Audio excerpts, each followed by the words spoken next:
Bonjour Stella, Bonjour Doris. donc tu es de passage en Martinique et tu vis à Dublin. Est-ce que tu peux nous parler de ton parcours? Pour, en fait, je suis née et j'ai grandi à Paris en France, où j'ai fait toutes mes études. Donc après le bac, j'ai fait un BTS comptabilité gestion. Ensuite un DECF, c'est un diplôme d'études comptables et financières. En fait, c'est la première étape pour aller vers l'expertise comptable.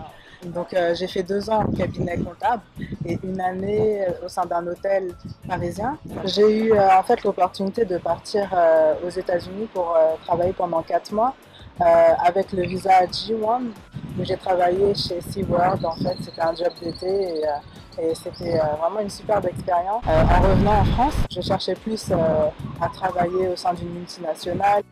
Donc c'est là où j'ai décroché un poste chez Adobe à Paris en tant que comptable fournisseur.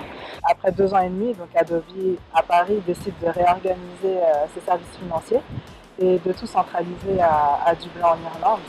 Donc Adobe, c'est une société informatique américaine. Donc, elle édite des logiciels.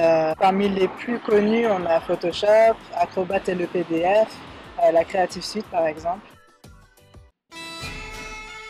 Et quand tu es arrivé sur place, quelles ont été tes premières impressions? En arrivant, ce qui m'a marqué, donc c'était déjà le temps.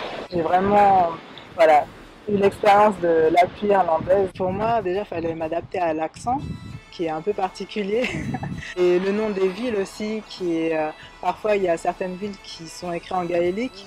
Les 2 premières années, j'ai continué sur le poste de comptabilité fournisseur. Après 2 ans, suite à l'ouverture d'un poste, j'ai pu accéder à un poste de comptabilité générale, donc ce qui m'a permis d'évoluer dans mon parcours professionnel.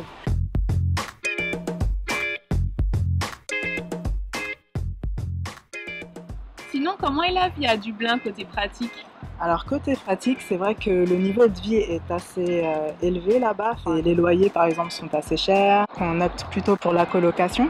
En ce qui concerne l'alimentation, on trouve de tout, mais voilà, ça reste quand même un peu élevé par rapport à en France par exemple. Il manque un peu par exemple les produits exotiques qu'on aime pour faire des petits repas locaux. Concernant les transports, alors maintenant on a un tramway, donc si on est sur cette ligne de tramway c'est très bien. Mais si on doit prendre le bus ou aller du nord au sud, c'est un peu compliqué. Mais bon, ça s'améliore. Avec des amis antillais, on a aussi créé une association antillaise qui s'appelle Yécric. Donc on a organisé une journée culturelle où on a fait venir en fait le groupe Ziloka, qui est un groupe de Gurkha basé à Londres. On a eu l'occasion d'organiser les journées de la francophonie en Irlande en association avec l'Alliance française et l'ambassade de France en Irlande. Stella, quelles sont les choses à voir absolument lorsqu'on vient en Irlande? Les plus beaux de l'Irlande sont dans ses paysages. Donc aller à Galway par exemple, à Donegal ou dans le sud, Ring of Kerry. Enfin, c'est magique quoi, vraiment. Il y a une fête qui est la Saint-Patrick en mars, le 17 mars normalement. C'est voilà, c'est vraiment la fête nationale et très très populaire. Il y a aussi par exemple la musique et la danse traditionnelle irlandaise. Bien sûr, donc la Guinness à tester, c'est la bière nationale. Quelle est ta prochaine destination alors? Alors, après 7 ans passés en Irlande, c'est vrai que je voulais avoir un peu de changement. Donc j'ai décidé de démissionner d'Adobe en octobre dernier et je souhaitais aussi faire un break. Donc j'ai décidé de partir 2 mois en Amérique centrale en sac à dos et toute seule.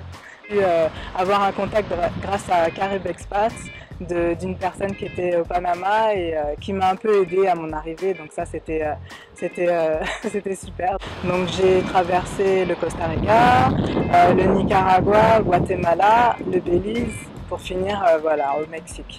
Et j'ai fait tout ça en bus. Je suis partie seule, mais au final, en fait, j'étais jamais seule durant mon voyage. En fait, tu rencontres des personnes avec des expériences différentes, avec des objectifs de vie différents, des façons de voir la vie différentes et c'est très enrichissant aussi. Donc ensuite, voilà, j'ai décidé d'aller m'installer à Londres.